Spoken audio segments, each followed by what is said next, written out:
वो बगैर किसी तखीर के जो है वो शुरू करते हैं। अच्छा, सबसे पहले जो हमारा आज का जो सेशन है इसकी कुछ उसका जो मकसद है वो हमें समझ लेना चाहिए। आज का जो ये सेशन है वो बुनियादी तौर पे हमारा एक कोर्स जो हमने शुरू किया है, 3 दिन में हमने क्रिप्टो करेंसी की जो बेसिक्स हैं, क्रिप्टो करेंसीज के जो फंडामेंटल्स हैं उनको समझना है। ठीक है। और 3 दिन में हमने इस चीज़ को जो है वो तकरीबन कोशिश करनी है कि हम इसको जामे तरीके से कवर कर सकें। तो इसमें मेरी कोशिश ये होगी कि मैं सारे जितने भी हमारे पार्टिसिपेंट्स हैं उनकी एक्सपर्टीज़ को मद्देनज़र रखते हुए एक ऐसा जो है एक इस तरीके से इस लेवल पे बात करूं कि उन सबको समझ भी आ जाए और हम अपने मकसद को हासिल कर सकें।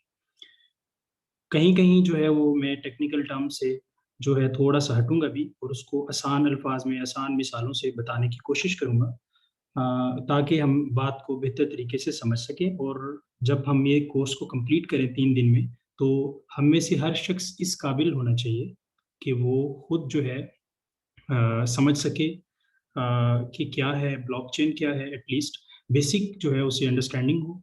और ख़ास तौर पे जो क्रिप्टो करेंसी की जो मार्केट है उसके हवाले से उसे अंदाज़ा हो सके और उस चीज़ को उसके लिए समझना, मज़ीद उसमें एक्सेल करना उसके लिए आसान हो सके।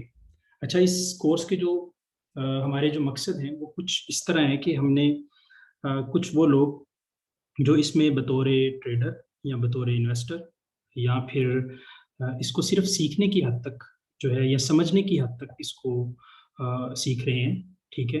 एक तो हमारा एक ग्रुप वो है और दूसरा ग्रुप वो है जो सिर्फ इस पॉइंट ऑफ व्यू से इसमें आया है कि वो जो आजकल इस हवाले से काफ़ी सारे स्कैम्स और बहुत सारी जो नई टेक्नोलॉजी जब भी आती है वो अपने साथ बहुत सारे स्कैम्स और बहुत सारी चीज़ें लेके आती है, क्योंकि उसको समझने वाले बहुत कम लोग होते हैं निस्बतन। तो इसलिए लोगों को स्कैम करना, लोगों को बेवकूफ़ बनाना या उनका नुकसान करना निस्बतन आसान होता है। तो ये हमारा इसका पर्सपेक्टिव है। इसमें ज़्यादातर जो हमारा मवाद है वो कोशिश यही है कि वो प्रैक्टिकल हो। ये आज का जो पहला सेशन है इसमें हम आखिर में थोड़ा सा प्रैक्टिकल टच देंगे। कल का सेशन मुकम्मल प्रैक्टिकल होगा और उसके बाद जो तीसरा हमारा सेशन होगा वो भी प्रैक्टिकल मजीद बल्कि थोड़ा सा एडवांस लेवल पे होगा। तो अगर आप आज का सेशन ले रहे हैं तो कोशिश कीजिए कि एक तो इस सेशन को एंड तक देखें, सवाल जवाब समेत। जो हमारा क्वेश्चन आंसर का सेशन होगा आखिर में, उस समेत हो सकता है कि आपके जहन में जो सवाल हो कोई और पूछ रहा हो। और इसके अलावा जो हमारा कल और परसों का सेशन होगा वो इससे जुड़ा हुआ होगा। यकीन करें कि ये 3 दिन का जो सेशन मुझे कंपाइल करने में काफ़ी टाइम भी लगा और मैंने इसकी जो आउटलाइन है वो इस तरीके से डिज़ाइन की है कि आप खुद इस काबिल कम अज़ कम हो सकेंगे कि आप बगैर किसी सपोर्ट के अपनी इस जर्नी को क्रिप्टो में स्टार्ट कर सकेंगे, एटलीस्ट समझ सकेंगे और उसके बाद आपके लिए मजीद एडवांस लेवल की चीज़ें सीखना आसान हो जाएंगी। एक और चीज़ को मद्देनजर रखें कि इंटरनेट के ऊपर, यूट्यूब के ऊपर बेतहाशा मवाद मौजूद है, लेकिन उसको देखने के बाद बहुत कम लोग ऐसे होते हैं जो खुद ट्रेडिंग कर पाते हैं। यूट्यूब के ऊपर फॉरेक्स का डेटा मौजूद है, यूट्यूब के ऊपर स्टॉक की हाई लेवल की ट्रेडिंग्स मौजूद है, लेकिन उससे उससे सिर्फ देख के कोई भी शख्स फॉरेक्स एक्सपर्ट नहीं बनता या उससे स्टॉक ट्रेडर नहीं बनता। उसकी वजह क्या होती है कि अमूमन ये नहीं अंदाजा हो पाता कि आप स्टार्ट कहाँ से कर रहे हैं। ठीक है। तो आज हम बेसिकली अपना इस स्टार्टिंग पॉइंट जो है, जो छोटी छोटी जो चीज़ें हैं जो अक्सर हम मिस कर जाते हैं लेकिन वो इतनी अहम होती हैं, हम उस पर बात करेंगे। और चलिए अपना आज का सेशन शुरू करते हैं। आज के जो सेशन है उसमें हमारे पास जो टोटल इस कोर्स का जो हमारा मकसद है उसमें ये सारी चीज़ें जो शामिल है कि हम क्या सीख पाएंगे। ये तकरीबन 16 के करीब उन्वानात हैं जिसको हम इस पूरे 3 दिन के सेशन में देखेंगे। आज मैं तकरीबन जो पहली 5 हैं वो कवर करने की कोशिश करूंगा कि ब्लॉकचेन क्या होती है। और ब्लॉकचेन को मैं टेक्निकल पॉइंट ऑफ व्यू से डिस्कस करने की बजाय उसका क्रिप्टो पर्सपेक्टिव जो है वो डिस्कस करूंगा थोड़ा सा। डिसेंट्रलाइजेशन क्या होती है, क्रिप्टो करेंसीज और मार्केट्स कैसी क्या होती हैं और कैसे ये काम करती हैं, एक्सचेंजेस और वॉलेट्स क्या होते हैं, और स्टार्ट कहाँ से लेना है, कैसे स्टार्ट करना है, कहाँ से लेना है, आप किस मुल्क में हैं और आपने कैसे स्टार्ट किया। ठीक है। अच्छा, अभी इसको शुरू करने से पहले ना एक चीज देख लेनी चाहिए कि बुनियादी तौर पे हम किस तरह जो है इवॉल्व हुए हैं, किस तरह एवोल्यूशन का जो ये प्रोसेस है चला है, ये एवोल्यूशन ऑफ मनी है जिसको आज हम यूज़ कर रहे हैं। ये कहाँ से होती हुई अब हम तक पहुंची है। यहाँ पे आप देखें, बार्टर को आप जानते हैं, गोल्ड को भी जानते हैं, मेटल कॉइन्स जैसे सिल्वर के कॉइन्स हैं, तांबे के कॉइन्स वगैरह वगैरह। उसके बाद हम पेपर मनी, जिसको बेसिकली फियाट मनी कहते हैं, इसके दौर में हम जी रहे हैं। प्लास्टिक कार्ड्स और इलेक्ट्रॉनिक मनी जो है वो पेपर करेंसी ही है, फियाट ही है। इससे निकल जाना चाहिए कि ये डिजिटल करेंसीज हैं, ये डिजिटल करेंसीज नहीं है। करेंसी वही है फियाट, मीडियम डिजिटल है। ये बात समझ लें कि प्लास्टिक कार्ड और इलेक्ट्रॉनिक मनी जो है वो डिजिटल मनी नहीं है। वो एक पर्सपेक्टिव के लिहाज से अगर हम देखें तो डिजिटल उसे कहा भी जा सकता है, लेकिन वो मीडियम डिजिटल है। लेकिन उसकी बैक पे फियाट करेंसी है, उसकी बैक के ऊपर हमारे पास जो पेपर मनी है बेसिकली वो है। और जो क्रिप्टो करेंसी है वो प्योर डिजिटल करेंसी है। वो क्रिप्टो करेंसी कहलाती क्यों है उस पर हम देखते हैं, ठीक है। तो आज हम यहाँ तक जो क्रिप्टो करेंसी तक पहुंचे हैं, इससे पहले थोड़ा सा समझ लेना चाहिए हमें कि हम कहाँ से गुजर के आए हैं। मजीद तफसील से इसमें इसलिए बात नहीं कर रहा कि हमारा ये इकोनॉमिक्स का सेशन नहीं है, ये हमारा इस हवाले से कोई हिस्ट्री ऑफ मनी के ऊपर बात नहीं है। जस्ट एक ओवरव्यू देना आप मकसद था, वो मैंने आपको इस एक पिक्चर में आपको नजर आ रहा है। अब हम एक सवाल हमारे सामने आता है कि बेसिकली हम मनी किसे कहते हैं। जो फाइनेंस के स्टूडेंट हैं, फाइनेंस के काम करते हैं, फाइनेंस फील्ड के अंदर है और इस चीज़ को समझते हैं, उन्हें तो इसके बारे में बड़ी अच्छी तरह आगाही है कि बुनियादी तौर पे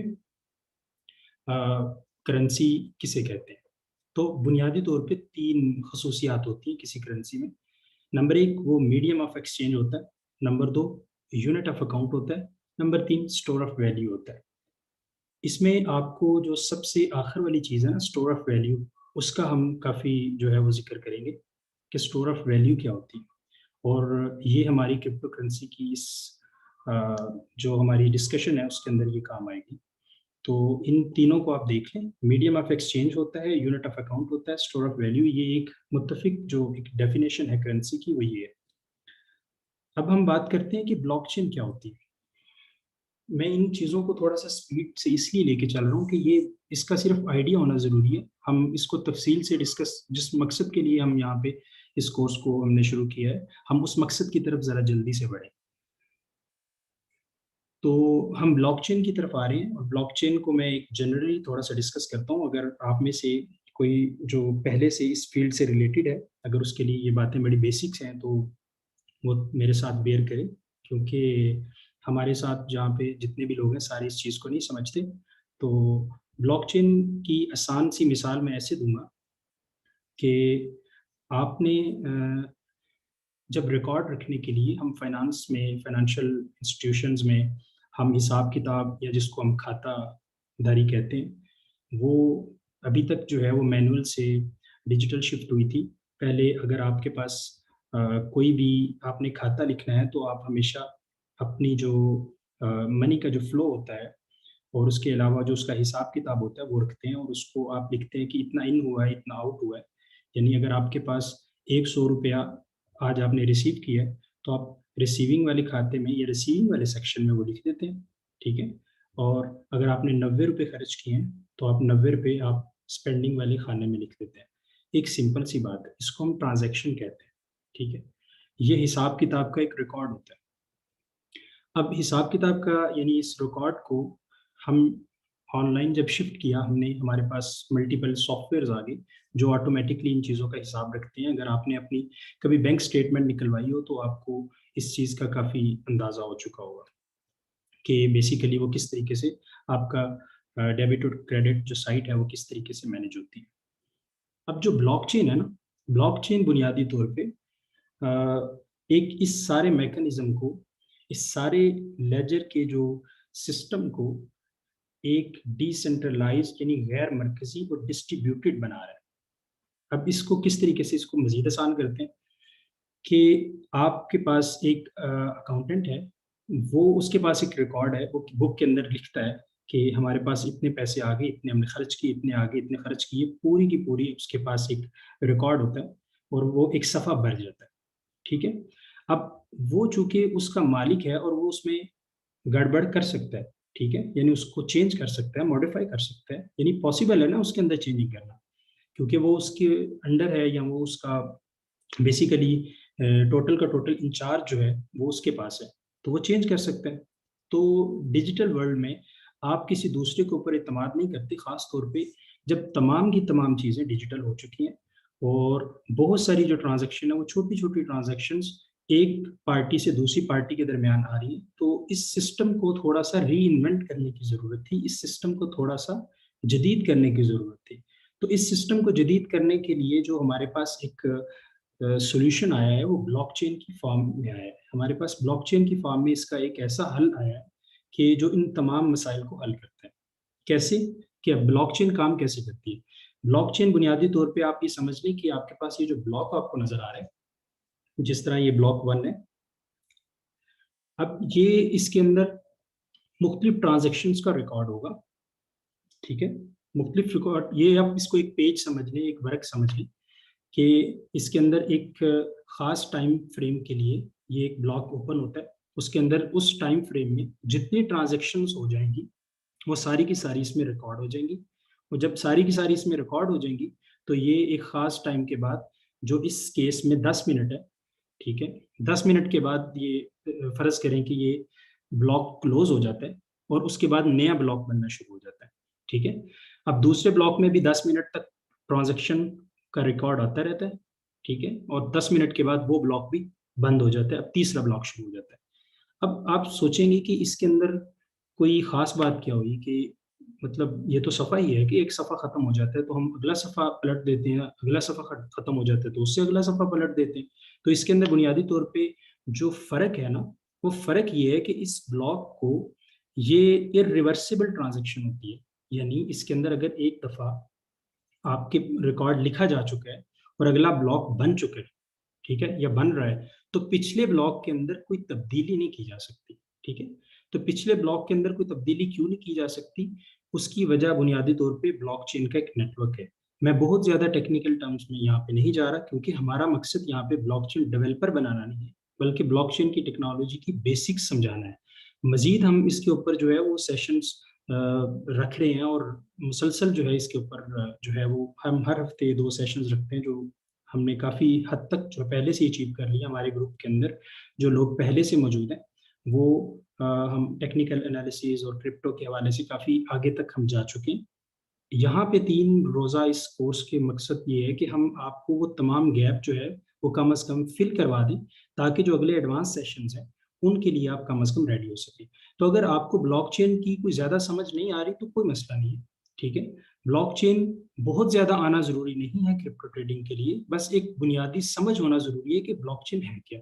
तो वो यहाँ तक आप ये समझ लीजिए कि एक ऐसा एक खास टाइम फ्रेम में एक ब्लॉक क्रिएट होता है, खास टाइम फ्रेम में उस ब्लॉक के अंदर ट्रांजैक्शंस का रिकॉर्ड आता है। वो जब भर जाता है वो ब्लॉक, आप ये समझ लें हमारे सफ़े की तरह, पेज की तरह, ठीक है, और वो ब्लॉक का टाइम खत्म हो जाता है, तो वो ब्लॉक क्लोज होगा। और क्लोज होने के बाद वो ब्लॉक जब क्लोज होगा दूसरा ब्लॉक बन जाएगा, दूसरा, तीसरा, तीसरा, चौथा, इस तरह ब्लॉक बनते जाएंगे हर 10 मिनट के बाद, हर 10 मिनट के बाद। ये जो 10 मिनट का टाइम है ना, ये आप जहन में रख लें कि ये बिटकॉइन के टाइम फ्रेम है, यानी बिटकॉइन के ब्लॉक का टाइम है। मुख्तलिफ ब्लॉक चेन्स का टाइम डिफरेंट होता है, उनका साइज भी डिफरेंट होता है। जैसे आप समझ लें कि एक पेज है, उसके ऊपर 10 लाइन्स है, हो सकता है एक दूसरा आप रजिस्टर रखें तो उसके अंदर 20 लाइन्स है, किसी में 15 लाइन्स है, किसी में 100 लाइन है। तो ये बिटकॉइन का जो ब्लॉक, बिटकॉइन की जो ब्लॉक चेन है, उसका जो टाइम फ्रेम है वो बुनियादी तौर पे 10 मिनट है। यहाँ तक मेरा ख्याल है कि बात को मैं काफ़ी हद तक समझाने में अगर कामयाब हो चुका हूँ। तो ब्लॉकचेन को मज़ीद हम डिस्कस करेंगे। अगर बहुत ज़्यादा समझ नहीं आ रही, फिर मैं अर्ज़ कर रहा हूँ कि कोई इतनी बड़ी बात नहीं है, ये हम मज़ीद डिस्कस करेंगे, मज़ीद एलेबोरेट करेंगे। तो ये बिटकॉइन की ब्लॉकचेन का मैंने आपको बताया, चंद एक चीज़ें आपके सामने रखी हैं। ठीक है, अब आगे चलते हैं। ब्लॉकचेन की कुछ टाइप्स हैं, ये भी क्यों ज़रूरी है ये भी मैं आपको बताता हूँ।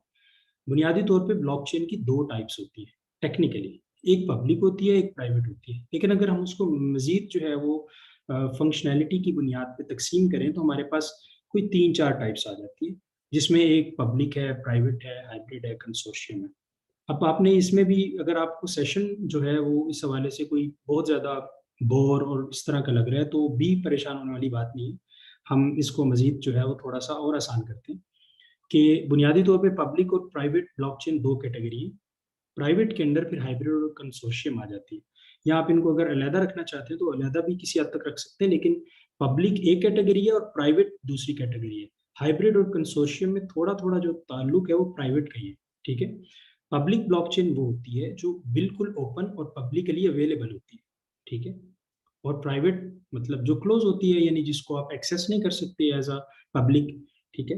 ये बिल्कुल वैसी है कि कुछ रिकॉर्ड जो है वो अगर पब्लिक है हर शख्स चेक कर सकता है, कुछ प्राइवेट है, वो जिस तरह बैंक्स का रिकॉर्ड है वो प्राइवेट होता है, वो आप जाके चेक नहीं कर सकते। कुछ रिकॉर्ड जो है वो पब्लिक होते हैं, जिस तरह आप समझ लें कि कोई डेटा है, आपके इलेक्शन का डेटा है फर्ज कर लें, वो पब्लिक है तो वो आप चेक कर सकते हैं। ठीक है। ओके। तो यहाँ पे ये टाइप्स ऑफ ब्लॉकचेन भी हमारे काम आएंगी मजीद, जैसे जैसे इनकी जरूरत होती जाएगी हम मजीद इसको डिस्कस करते जाएंगे। तो अब हम क्रिप्टो करेंसी की बात करते हैं, क्योंकि हमारा ब्लॉकचेन को समझने का मतलब एज ए डेवलपर नहीं है, ब्लॉकचेन एक्सपर्ट बनना नहीं है। हम ब्लॉकचेन को क्रिप्टो के पर्सपेक्टिव से देखना चाह रहे हैं कि क्रिप्टो में ब्लॉकचेन बुनियादी तौर पे हम किस तरीके से जो है वो हो रहा है। जिस तरह मैंने अभी आपको पिछली स्लाइड में मैंने बताया कि बिटकॉइन का जो ब्लॉक है वो 10 मिनट में बनता है। ठीक है। तो ये आपके काम आएगी चीज बाद में जाके, जब थोड़ा सा आप एडवांस लेवल पे चीज़ों को देखेंगे आपको पता चलेगा कि हार्विंग क्या होती है, माइनिंग प्रोसेस कैसे होता है, तो ये चीज़ आपके लिए हेल्पफुल हो। अच्छा, अब क्रिप्टो करेंसी की बात करते हैं। क्रिप्टो करेंसी, जो पहली क्रिप्टो करेंसी है वो बिटकॉइन थी, जो 2008 में ब्लॉकचेन के साथ वजूद में आई। ठीक है। और इसका नाम जो हम इसके फाउंडर का जो नाम है वो सतोशी नाकामोतो के नाम से जानते हैं, जो किसी को अभी तक इसके बारे में कोई कंफर्मेशन नहीं है और ना ही हमारा इससे कोई फिलहाल मकसद है कि सतोशी नाकामोतो कौन था। इसने बुनियादी तौर पे ये एक नाम है, ये एक टीम थी, एक शख्स है या कौन है कोई इल्म नहीं है, लेकिन बहरहाल इसका नाम आता है। बिटकॉइन बुनियादी तौर पे ब्लॉकचेन का जब सोल्यूशन पेश किया ना, तो उसकी बाई प्रोडक्ट समझ लें या पहली प्रोडक्ट समझ लें, वो बिटकॉइन की सूरत में हमारे सामने आई। अब बिटकॉइन ही सिर्फ करेंसी, एक करेंसी तो नहीं है। बिटकॉइन के अलावा कितनी करेंसीज हैं, ये आपके सामने कुछ जो है करेंसीज मैंने लिखी हैं, जिसमें बिटकॉइन है। बुनियादी बड़ी बड़ी करेंसीज में लिख रहा हूँ, यहाँ पे बता रहा हूँ आपको। बिटकॉइन है, इथेरियम है, उसके बाद टेथर है, ये जो पी बना हुआ है पोल्का डॉट है, उसके बाद रिप्पल है, उसके बाद कार्डानो है, उसके बाद लाइटकॉइन है। ये चंद एक बड़ी बड़ी करेंसीज है। सिर्फ यही करेंसीज नहीं है, इनके अलावा भी बेतहाशा करेंसीज है और बड़ी करेंसीज की तादाद भी 50 से ज्यादा। ठीक है। अब यहाँ पे अगर मैं इस बहस में चला जाऊं कि बेसिकली कि करेंसीज किस तरह काम कर रही हैं, तो वो एक टोकनाइज्ड इकोनॉमी या टोकनॉमिक्स पे बात करनी पड़ेगी, जो हमारा इस वक्त जो है उन्वान नहीं है। तीसरे सेशन में हम थोड़ा सा इसको टच देंगे कि बुनियादी तौर पे टोकनाइज्ड इकोनॉमी क्या होती है। यहाँ पे सिर्फ ये समझना जरूरी है कि ये जो बड़ी करेंसीज, इनमें से जो मैंने टेथर लिखा है, ये एक स्टेबल कॉइन। स्टेबल कॉइन के बारे में बात जहन में रख लें, ये टेथर सबसे पहले हमारे काम आने वाली चीज है। जब भी हमने कोई चीज शुरू करनी है तो टेथर सबसे पहले काम आएगा।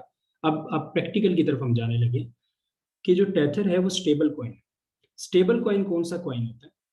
बाकी बिटकॉइन की प्राइस आपने देखा है कि कभी 3,000 थी, कभी 10,000 है, कभी 50,000 है, कभी 20,000 है। इथीरियम भी ऐसा ही है। बाकी सारी जो करेंसीज होती हैं इनकी प्राइस मार्केट के मुताबिक ऊपर नीचे होती रहती है, यानी वॉलेटाइल प्राइसेस है। लेकिन जो टेथर है ये एक स्टेबल कॉइन है। ठीक है। स्टेबल कॉइन का मतलब ये होता है कि इसकी वैल्यू वही रहती है जिसकी बुनियाद पे ये पेग्ड है। यानी इस ये जो टेथर है ये डॉलर की बुनियाद पे, डॉलर डॉलर बैक एक कॉइन है, तो इसकी जो प्राइस है वो डॉलर के बराबर ही रहेगी। यानी एक टेथर हमेशा $1 के बराबर रहेगा। अगर डॉलर की वैल्यू ऊपर नीचे हो रही है तो टेथर भी वही है। यानी आप टेथर को डॉलर में और डॉलर को टेथर में कन्वर्ट करें तो आपके पास सेम अमाउंट होनी चाहिए। ये बात समझ लें। टेथर को हम यूएसडीटी भी कहते हैं। यूएसडीटी, जो नए लोग हैं जो पहली दफा इस क्रिप्टो की दुनिया में आ रहे हैं, वो इस बात को अपने साथ वो लिख लें कि टेथर सबसे इंपॉर्टेंट चीज है। जब भी आपने क्रिप्टो करेंसी में इन्वेस्टमेंट करनी है तो स्टार्ट आपने यूएसडीटी से लेना है। यूएसडीटी से क्यों लेना है? यूएसडीटी से आपने इस वजह से लेना है कि जब आपने एक्सचेंज पे बिटकॉइन, इथेरियम या दीगर चीजें खरीदनी है तो आपके पास जो करेंसी होनी चाहिए वो टेथर होनी चाहिए। ठीक है। आगाज में आपके पास टेथर होना चाहिए जिससे आप बिटकॉइन खरीद सकें, इथेरियम खरीद सकें, या कोई भी दुनिया की करेंसी खरीद सकें।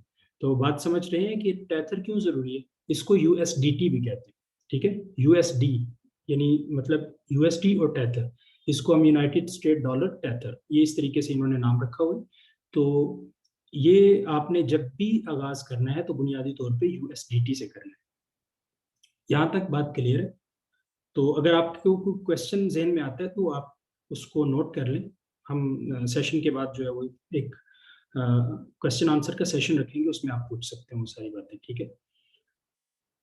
अब यहाँ पे अगली बात यहाँ पे आ जाती है कि कौन सी चीजें हैं जो मार्केट के अंदर प्राइस की मूवमेंट का बायस बनती है। खास तौर पे हम अभी चूंकि बिटकॉइन की बात कर रहे हैं, बिटकॉइन जो हमारी बुनियादी मेन और सबसे बड़ी करेंसी है, तो ये उसका मैंने चार्ट आपके सामने जो है वो लिखा हुआ है। ये कुछ लाइंस जो है बुनियादी तौर पे, पता नहीं ये क्यों आ रही है यहाँ पे आगे, बहरहाल ये आपको जो चार्ट नजर आ रहा है,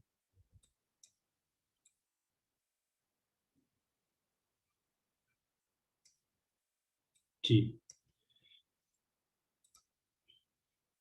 ये आपके पास जो चार्ट आपको नजर आ रहा है, ये बिटकॉइन का चार्ट है। ये प्राइस चार्ट अप्रैल 28 2013 से अप्रैल 9 2021 का, यानी आज तक का ये चार्ट मैंने यहाँ पे ड्रॉ किया है। तो यहाँ पे आपको जो प्राइस की मूवमेंट है, आपने देखा होगा कि बिटकॉइन जो था वो 2000 का था, 3000 का था। ये जब से आप सुन रहे हैं, कभी किसी ने अगर इसको तब सुना हो जब इसकी प्राइस $200 थी, ऐसे लोग तो शायद नहीं होंगे आप में से ज्यादा, लेकिन जब आपने सुना, कुछ लोगों ने इसी साल में इसकी बात सुनी, किसी ने पिछले साल सुनी, तो इसकी प्राइस 2000, 3000, 5000, फिर 2018 में ये 20,000 हो गई। 20,000 के बाद आज ये प्राइस जो है 62,000 तक टच कर चुकी है प्राइस, ठीक है, $62,000 तक टच करके वापस आई है। अभी कहीं 58, 59 के दरमियान ये अभी ट्रेड हो रहा है। तो इसकी बुनियादी वजह क्या है कि प्राइस मूवमेंट क्यों होती है, इस तरह की प्राइस कौन डिसाइड करता है। जब हम बात करते हैं कि जो ये बिटकॉइन है, इसकी प्राइस को कौन डिसाइड करता है, ठीक है, ये एक अहम सवाल है। तो इसकी प्राइस जो है वो मूवमेंट चंद एक वजूहात की बुनियाद पे होती है।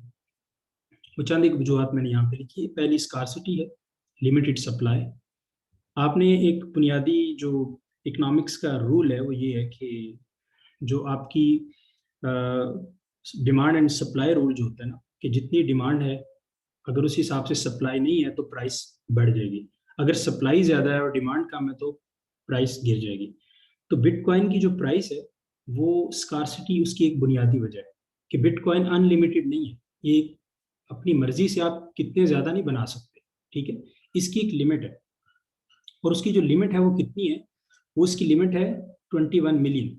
और 21 मिलियन भी जो आपके पास बिटकॉइन है वो आज सारे के सारे अवेलेबल नहीं है, बल्कि ये आहिस्ता आहिस्ता माइन हो रहे हैं साथ साथ, ठीक है। और आखिरी बिटकॉइन जो है वो 2140 में जाके बनेगा, यानी हर 4 साल के बाद इसकी जो आप समझ लें कि जो माइनिंग स्पीड है, ठीक है, वो हाल्विंग की बुनियाद पे कम होती है। ये भी एक कॉन्सेप्ट है जो हम मजीद इसी सेशन को जब हम आगे बढ़ाते जाएंगे तो हम इस चीज़ को मजीद समझते जाएंगे। तो स्कारसिटी की बुनियाद पे इसकी सबसे अहम वजह ये भी है, एक अहम वजह, सबसे अहम वजह आप नहीं कह सकते, लेकिन एक बहुत अहम वजह कि इसकी सप्लाई लिमिटेड है, यानी ये अनलिमिटेड नहीं है, एक चीज़। दूसरी, यूटिलिटी ऑफ द कॉइन्स, ये एक वजह हो सकती है, लेकिन मतलब किसी हद तक है, ओके। लेकिन एज्यूम्ड वैल्यू, ये भी एक बड़ा मतलब वो ऐसा कॉन्सेप्ट है कि जिसको जो हमारी इससे बाहर है, जो हमारा आज की हमारा जो सेशन है इसके स्कोप से बाहर है। ये इसलिए कुछ एडवांस लेवल की चीज़ें भी मैंने इसमें डाल दी है कि एटलीस्ट आपको अंदाजा हो सके कि हम फ्यूचर में किन चीज़ों पे बात करने वाले हैं। उसके बाद डिवैल्यूएशन ऑफ फिएट करेंसी, ये भी एक चीज़ है। आपने देखा होगा कि रुपए की वैल्यू जो है वो आज से 10 साल पहले क्या थी और आज क्या है। अगर आप डॉलर को गोल्ड के मुकाबले में देख लें तो आपको पता चल जाएगा कि डॉलर पिछले 100 सालों में कितना डिवैल्यू हुआ, ठीक है। क्योंकि फिएट करेंसी हमेशा डिवैल्यू हो रही है, ये इसकी बुनियाद के अंदर है कि इन्फ्लेशन, ये इन्फ्लेशनरी है, यानी इसमें डिवैल्यूशन होगी, ठीक है। वो चाहे रुपया है, चाहे वो डॉलर है, चाहे यूरो है। कोई भी करेंसी जो है, डॉलर, रुपया है या यूरो है, कोई भी जो करेंसी है, उसकी वो डिवैल्यू होगी, उसकी वैल्यू सेम नहीं रहेगी। उसके बाद ये भी एक वजह है कि फिएट करेंसी जो कि डिवैल्यू हो रही है, तो उसके अगेंस्ट जितने एसेट्स हैं वो जो है वो मतलब उनकी प्राइस बढ़ रही है। तो उसके अगेंस्ट चूंकि बिटकॉइन एक बहुत बड़ा एक ऐसा वेल नोन एसेट है, तो इसकी वजह से भी इसकी प्राइस बढ़ रही है। और दो अहम वजह जो मैंने नीचे लिखी है वो मास अडॉप्शन लिखी है। मास अडॉप्शन के बहुत सारे लोग जब इसको किसी भी चीज को अडॉप्ट करते हैं तो उसकी जाहिर बात है डिमांड बहुत ज्यादा बढ़ जाती है, तो उतने लोग बेचने वाले होते नहीं है, तो फिर उसकी प्राइस बढ़ती है। वेल्स बेसिकली एक टर्म है जो हम फियाट करेंसी, सॉरी, ये क्रिप्टो करेंसी की ट्रेडिंग में अक्सर सुनेंगे। वेल्स वो लोग होते हैं जो बड़ी मिकदार में बिटकॉइन को खरीदते हैं। जैसे अगर कोई 1000 बिटकॉइन खरीद रहा है तो वो कई मिलियन और बिलियन डॉलर्स के बनेंगे। ठीक है, तो जब वो इतने बड़े मिकदार में जो खरीदी जाती है तो वो एक बुनियादी वजह वो भी होती है कि उनकी अडॉप्शन की वजह से या उनकी खरीदारी की वजह से आपकी जो प्राइस की जो मूवमेंट है वो आती है।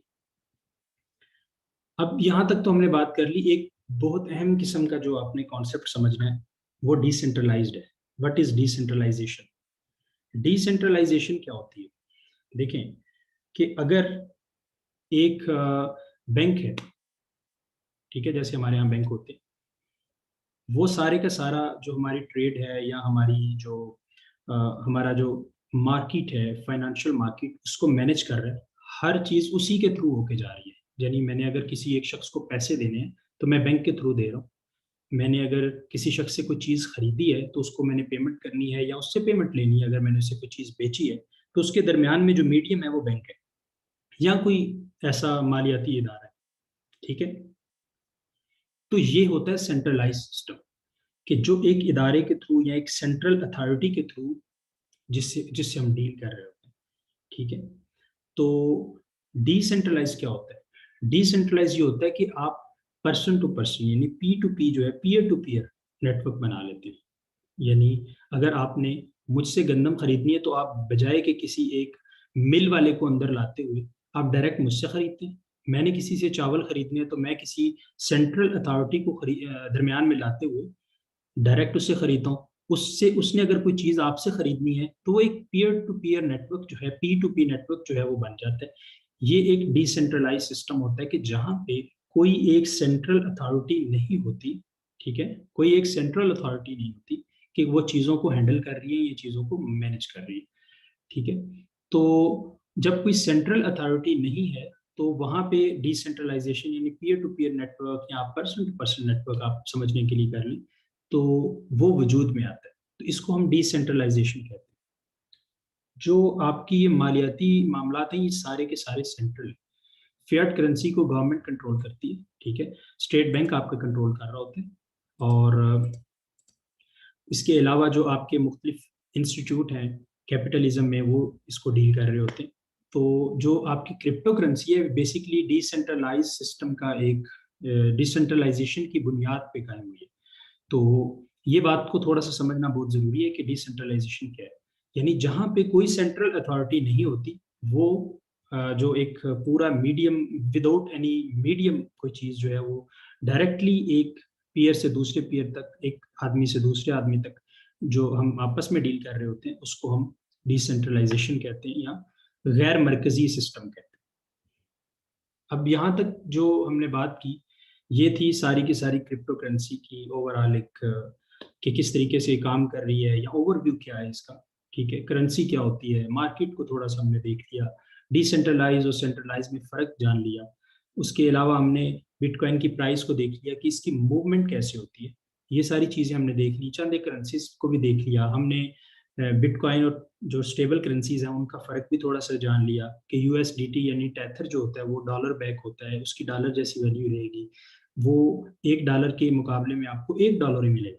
तो ये बात किसी हद तक हमें समझ आ जानी चाहिए अब तक कि अब जो है ये टोटल ओवरव्यू मार्केट का या पूरी क्रिप्टो करेंसी की बेसिक चीज़ें हैं क्या।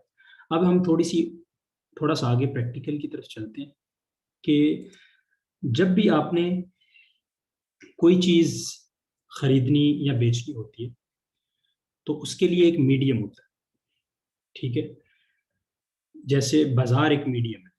अगर आपने कोई चीज़ खरीदनी है तो बाज़ार जाते हैं, अब अगर आपने कोई चीज़ बेचनी है तो बाज़ार जाते हैं।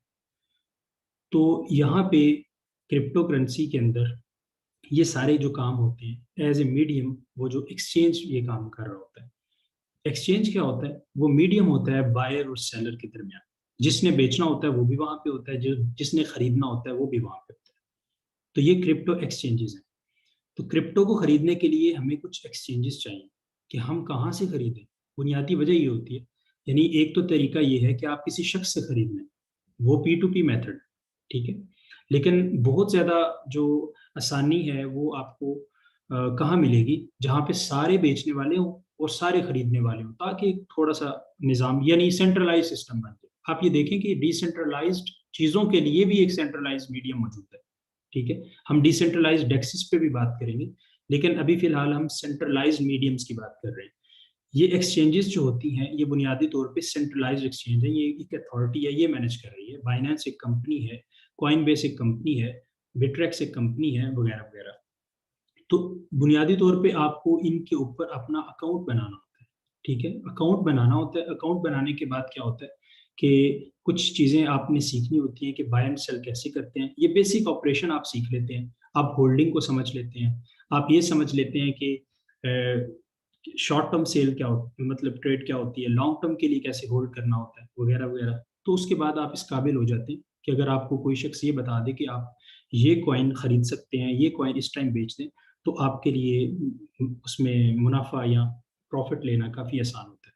और वक्त के साथ साथ अगर आप इस चीज़ को सीखना शुरू कर दें, ख़ासतौर पे जो एटलीस्ट हमारे एक सेशन हमने एक सिलसिला शुरू किया हुआ है, तो उसमें आप इसके बाद ये 3 सेशंस के बाद इस काबिल हो जाएंगे कि उसको ज्वाइन कर सकें, क्योंकि हम थोड़ा सा आगे निकल गए। तो उसके लिए आपको ज्वाइन करने के लिए थोड़ा सा करना पड़ेगा, आपको थोड़ी इसमें मेहनत करनी पड़ेगी, ताकि आप उसके साथ हमें मैच कर सकें। वो जो हमारा 2 महीने का गैप है वो किसी हद तक फिल हो जाए। तो ये मैंने कुछ एक्सचेंजेस लिखती हैं कि ये एक्सचेंजेस जो हैं, इनमें सबसे पहली जो आपको जो मैं रेकमेंड कर रहा हूँ, अगर आप पाकिस्तान में हैं या पाकिस्तान से बाहर हैं, अगर यूएस में नहीं है, यूएस के अलावा कहीं है, तो आपको बाइनेंस रिकमेंडेड है। अगर यूएस वगैरह में है तो वहाँ पे आपके लिए कॉइनबेस भी है, और आपके लिए बाइनेंस की एक जो यूएस के लिए स्पेशल साइट है, या स्पेशल उन्होंने सिर्फ यूएस के लिए अलग बनाई है उनकी रेगुलेशन की वजह से, तो वो बाइनेंस यूएस यूज कर सकते हैं। जो यूएस से बाहर है, पाकिस्तान में अगर आप हैं, तो फिल वक्त आपको सिर्फ एक एक्सचेंज चाहिए, वो है बाइनेंस, ठीक है। बाइनेंस के ऊपर आप बनाते हैं अकाउंट। अकाउंट बनाने के बाद क्या होता है कि आप अपने अकाउंट को वेरीफाई करते हैं, ठीक है। वेरीफाई करना बहुत ज़रूरी है। वेरीफाई केवाईसी जो होती है वो आपने करवानी ज़रूरी है। वो आपकी कैसे होगी? आप अकाउंट बनाते हैं, अकाउंट क्रिएट करें। अकाउंट क्रिएट करने के बाद आपके जो डॉक्यूमेंट्स हैं, लाइक जो आपका आईडी कार्ड है या पासपोर्ट है, उसको आप सबमिट करते हैं। सबमिट करने के बाद आप जो है अपना अकाउंट बना लेते हैं। और अकाउंट बनाने के बाद जब वो वेरीफाई हो जाता है, उसके बाद आप ट्रेडिंग स्टार्ट करते हैं। वेरीफाई करना इसलिए भी ज़रूरी है कि उसके बाद आपको एक सपोर्ट मिलती है एक्सचेंज की तरफ से। इन केस अगर आपका कोई मसला आ रहा है, अगर आपको कोई इशू आ रहा है, तो आप एटलीस्ट उसको एक्सचेंज के साथ उसको डील कर सकते हैं, ठीक है। एक्सचेंज के साथ उसके मतलब आपको सपोर्ट सेंटर जो है वो आपको सपोर्ट मुहैया कर देता है। ओके, तो यहाँ पे बाइनेंस रिकमेंडेड सिर्फ। अब यहाँ पे मैंने ना रेमेटानो लोकल बिटकॉइंस लिखा है। ये मैंने सिर्फ और सिर्फ कुछ एग्जांपल, चूंकि हर किस्म की मैंने लिखनी थी तो ये मैंने लिख दी है। ये रेमेटानो लोकल बिटकॉइन जो है ये पी टू पी मेथड को जो है वो आसान बनाते हैं, लेकिन ये बिल्कुल भी रिकमेंडेड नहीं है फिलहाल। आप बाइनेंस पे जाएं, क्योंकि 2017 से पहले जो है हमारे पास बहुत कम मीडियम्स हुआ करते थे। क्रिप्टो को खरीदने और बेचने के मसाइल भी होते थे, और उस वक्त जिन लोगों ने इन्वेस्ट किया आज वो बड़ी अच्छी पोजीशन पे खड़े हैं। वहां पे उस वक्त चंद $100 में आपको बिटकॉइन मिल जाता था, जो आज किसी एक शख्स के लिए गालिबन खरीदना, पूरा खरीदना एक बहुत बड़ी जो बात बन चुका है। तकरीबन 80-90 लाख रुपया जो है, या 1 करोड़ रुपए तक जो है आप दे के तो एक बिटकॉइन खरीदते हैं। तब की बात जो है वो बड़ा आसान हुआ करता था। तो ये पी टू पी के जितने मेथड हैं ये जस्ट मैंने लिख दिए हैं, लेकिन इनकी ज़रूरत नहीं है। बाइनेंस के ऊपर आप अकाउंट बनाएं। ये दुनिया की सबसे बड़ी एक्सचेंज है वॉल्यूम के एतबार से, और इस पे काफ़ी सारे आपको पॉइंट्स जो है मिल जाते हैं। अच्छा जी। ओके जी। अब यहाँ पे जो बाइनेंस एक्सचेंज है, इसके ऊपर आप अकाउंट बना लें। इसके बाद मैं आपको एक लिंक भेजूंगा, आप कोशिश करें कि किसी, ज़रूरी नहीं है कि जो मैं लिंक भेजूँ वहाँ से रेफरल लिंक से आप अकाउंट बनाएं, किसी एग्जिस्टिंग यूज़र का लिंक लेके अकाउंट बना लें। उसका एक फ़ायदा होता है कि आपको तकरीबन 20% के करीब जो है वो फ़ी में डिस्काउंट मिल जाती है, जो होती बड़ी कम है, लेकिन इन फ्यूचर आपके कहीं ना कहीं अगर आपका वॉल्यूम ज़्यादा हो जाता है तो आपको कहीं ना कहीं फ़ायदा हो जाता है, क्योंकि वो बाद में आप ऐड नहीं कर सकते उसको, बाद में वो डिस्काउंट नहीं उस तरह ले सकते। तो अगर आप किसी के लिए रेफरल लिंक से बना लेंगे तो उसका फ़ायदा ये होता है कि वो 20% आपको बाइनेंस वाले डिस्काउंट देते हैं। ये बिल्कुल वैसा नहीं है कि आप उसकी टीम में चले जाएंगे या वो कोई एमएलएम स्कीम है या कोई मल्टी लेवल मार्केटिंग या कोई नेटवर्क मार्केटिंग बन जाएगी आपकी, ऐसा नहीं है। बेसिकली सिर्फ एक रेफरल लिंक है, जिसकी वजह से आप किसी दूसरे को इनवाइट जब करते हैं तो वो एक थोड़ा सा इंसेंटिव देता है बाइनेंस, कि वो अगले शख्स को 20% मिल जाता है। और अगर आप आधा आधा कर लें तो 10% आपको मिल जाता है, 10% उसको। लेकिन वो इतनी माइनर फीस होती है कि वो जस्ट सेंट्स में आप जो है वो होती है, वो इतना बड़ा मसला नहीं। मैंने जो लिंक मैं आपको जो लिंक दूंगा उसमें मैंने 10-10 नहीं किया, बल्कि मैंने उससे 20% ही रखा है। वो 20% डिस्काउंट सिर्फ आपको मिल जाएगी। तो वो भले सेंट्स में ही है, लेकिन इट्स ओके। लेकिन उसका ऐसा मकसद नहीं है कि कोई किसी के टीम में आता है या किसी के लाइन के नीचे लगता है। आपका जो अकाउंट होता है वो टोटल का टोटल आप उसके मालिक होते हैं, और किसी दूसरे का उसमें कोई अमल दखल नहीं होता, बिल्कुल स्टैंड अलोन आपका अकाउंट होता है। तो बाइनेंस के ऊपर अकाउंट बनाएंगे, ठीक है। लिंक आपके साथ शेयर कर दूंगा, जिन लोगों ने अकाउंट नहीं बनाया वो बाइनेंस के ऊपर अकाउंट बना लें। और उसके बाद कहीं से आपको ये बता देंगे कि डिपॉजिट, नेक्स्ट सेशन में हम बात करेंगे प्रैक्टिकली कि डिपॉजिट और हम विदड्रॉ कैसे करते हैं। बाइनेंस की साइट खोल रहा हूँ मैं आपके सामने, ये बाइनेंस की साइट है, ठीक है जी। और यहाँ से आप जाएंगे, आप लॉगिन करेंगे, सॉरी आपने तो रजिस्टर्ड करना है, पहले रजिस्टर्ड करेंगे। और आपने जो इसकी एक कोशिश करनी है चंद एक चीज़ों की, वो एक तो आपने जो ईमेल आईडी इसको देनी है वो आपकी बुनियादी ठीक ठाक प्रीमियर जिसको आप चेक करते रहते हैं वो होनी चाहिए। दूसरा, जो इसको पासवर्ड आप दे रहे हैं वो आपने नहीं बोलना। और तीसरा, तब तक इन्वेस्टमेंट नहीं करनी जब तक आपका अकाउंट वेरीफाई नहीं हो जाता। अकाउंट वेरिफिकेशन में सम टाइम ले लेते हैं, कभी एक दिन से लेके 4-5 दिन तक, हफ्ता भी ले लेते हैं, लेकिन विद इन 3 डेज हमारी नॉर्मली रजिस्ट्रेशन, सॉरी वेरिफिकेशन हो जाती है। आपने अकाउंट वेरीफाई जरूर करना है, ठीक है। वेरीफाई करने के बाद हम नेक्स्ट सेशन में ये देखेंगे कि हम उसमें डिपॉजिट कैसे करते हैं और विदड्रॉ कैसे करते हैं। उसके अलावा हम बाई कैसे करते हैं, सेल कैसे करते हैं। तो ये सारी चीज़ें जो हैं वो हम नेक्स्ट सेशन में कल यानी देखेंगे, इसी वक्त 9 बजे। और कुछ चीज़ें मैं आपको वैसे बता देता हूँ कि हमारे यहाँ जिस तरह ये इसमें तमाम की तमाम जो करेंसीज हैं ये हमारे पास मौजूद हैं। कल मैं आपको पेयर्स के बारे में भी बताऊंगा, मुख्तलिफ पेयर्स हैं, मुख्तलिफ मार्केट्स हैं, जोन्स क्या होते हैं, स्पॉट मार्केट्स क्या है, फ्यूचर क्या है, वगैरह वगैरह, इनके ऊपर हम बात करेंगे। और मज़ीद जो है हम ये चार्ट के ऊपर भी हम देखेंगे कि चार्ट क्या होता है, इसको रीड करना क्या होता है, इसकी बेसिक चीज़ें क्या होती हैं। तो ये जिस तरह भी ये लाइव चार्ट आप देख रहे हैं, इस वक्त जो मार्केट की जो प्राइस है वो तकरीबन 58,000 के करीब है, 58,200 का ट्रेड हो रहा है इस वक्त बिटकॉइन। और ज़्यादा से ज़्यादा इसकी जो प्राइस थी वो तकरीबन 61,000 यानी 700 कुछ, यानी 62,000 के करीब गई है। ये पूरा 2017 से लेके आज तक यानी अभी तक का रिकॉर्ड है। तो इसके ऊपर हम देखेंगे, ये चार्ट के ऊपर भी थोड़ा सा आपको बेसिक चीज़ें बताएंगे। मज़ीद चीज़ें तो हम हर रोज़ जो हमारा एक सेशन चलता रहेगा 3 दिन, उसमें काफ़ी सारी चीज़ें क्लियर हो जाएंगी। और मज़ीद जो है हमारे पास जो हमारे वीकली सेशंस चलते हैं, 2-3 सेशंस होते हैं जो भी, उसके अंदर हम काफ़ी एडवांस लेवल पे चीज़ों को देख रहे हैं। हमारा टेक्निकल एनालिसिस जो है उसमें कि इस चार्ट के से आप प्राइस प्रिडिक्ट कैसे करते हैं, अंदाजे कैसे लगा सकते हैं, कहाँ पे सेल करना है, कब बाय करना है, ये उन लोगों के लिए जो इसमें ट्रेड करना चाहते हैं। उन लोगों की भी बात करेंगे जिन लोगों ने इसको होल्ड करना है। अच्छा, अब मैं आखिरी टॉपिक पे फिलहाल आता हूँ आज का। वो आखिरी टॉपिक है वॉलेट्स क्या होते हैं। जो क्रिप्टो के वॉलेट होते हैं बिल्कुल ऐसी ही जैसे आपको कोई अकाउंट नंबर होता है, ठीक है। अकाउंट नंबर और वॉलेट में सिर्फ फ़र्क इतना है कि अकाउंट नंबर अगर आपके नाम पे भी है, लेकिन उसका जो कंट्रोल होता है वो सारे का सारा आपके साथ साथ बैंक के पास भी होता है। बैंक उसको फ्रीज कर सकता है, बैंक उसको ब्लॉक कर सकता है, बैंक उसको आपके अकाउंट को जो है वो मिसयूज भी किया जा सकता है फॉर एग्जांपल। यानी बैंक के पास कंट्रोल है, चूंकि एक बड़ी एक कंपनी होती है तो आप उस पर एतबार कर लेते हैं, मगर ना सारे का सारा जो कंट्रोल होता है वो आप बैंक के हाथ में दे रहे होते हैं, अपने पैसे बैंक को दे रहे होते हैं, ठीक है।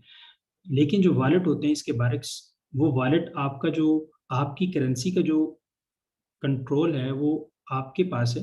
अगर आपने उसके अंदर कोई करेंसी जो बिटकॉइन, इथेरियम या कोई भी करेंसी आपने उसमें लेके रख ली है, तो वो कोई शख्स आपसे ले नहीं सकता, कोई शख्स आपको आपसे वो चोरी नहीं कर सकता, अनलेस कि आप अपने जो क्रीडेंशियल्स हैं या सीक्रेट कीज जो होती है, प्राइवेट कीज जिसको हम कहते हैं, वो अगर किसी को ना दें। अगर वो आप किसी को नहीं देते तो वो कोई शख्स उसको जो है वो आपके कंट्रोल से नहीं ले सकता, किसी और के कंट्रोल में नहीं जा सकती। तो ये एक बुनियादी चीज़ें थी कि वॉलेट क्या होते हैं। तो वॉलेट के ऊपर जो है ये भी एक प्रॉपरली इंशाल्लाह ताला जो है हम जब हम डिपॉजिट एंड विदड्रॉ की बात करेंगे ना, तो इसमें ऑटोमेटिकली ये चीज़ें भी बड़ी डिटेल में डिस्कस हो जाएंगी कि वॉलेट क्या होते हैं और कौन सा वॉलेट आपको यूज़ करना चाहिए, ठीक है। तो ये हमारा नेक्स्ट सेशन में जो है इस पे बात होगी। आज के सेशन को मैंने जानबूझ के थोड़ा सा कम टेक्निकल और बेसिक्स पे ज़्यादा रखा है। हो सकता है आप में से कुछ लोगों की के लिए ये बातें बड़ी बेसिक्स हो, लेकिन हो सकता है ये भी है कि कुछ लोग जो हमारे पास पहली दफ़ा इस जो है इस चीज़ में आए हैं, उनके लिए ये बड़ी इंपॉर्टेंट बात है। तो अगर ये बिल्कुल भी ज़ीरो से अगर आपको ये चीज़ों का अंदाज़ा नहीं है, तो फिर आप आगे जाके बेसिक जो समझे बगैर कुछ ब्लंडर हो सकता है, कुछ नुकसान कर बैठते हैं।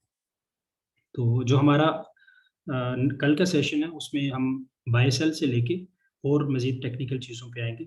कल का सेशन मिस नहीं कीजिएगा, और परसों का भी इंशाल्लाह 3 दिन के अंदर अंदर हम, आज अगर आपने 0 से 1 तक का सफ़र किया है तो हम कल 2 और 3 इसी तरह आगे जाएंगे, और इस सारी चीज़ों को हम समराइज़ करेंगे जो आज हमने सीखी हैं, और इसके अलावा कल की जो हमारा चीज़ें होंगी जिसमें हम डिसेंट्रलाइज एक्सचेंज को देखेंगे, और उसके अलावा हम और मज़ीद चीज़ों को देखेंगे। अगर अब मैं आपके लिए माइक जो है वो खोलूँगा, आप हैंड रेज़ करें अगर किसी को कोई सवाल है इस हवाले से, तो वो हैंड रेज़ करे, मैं उसका माइक जो है वो करूँगा अनम्यूट, और उसके बाद फिर हम सवाल लेंगे। तो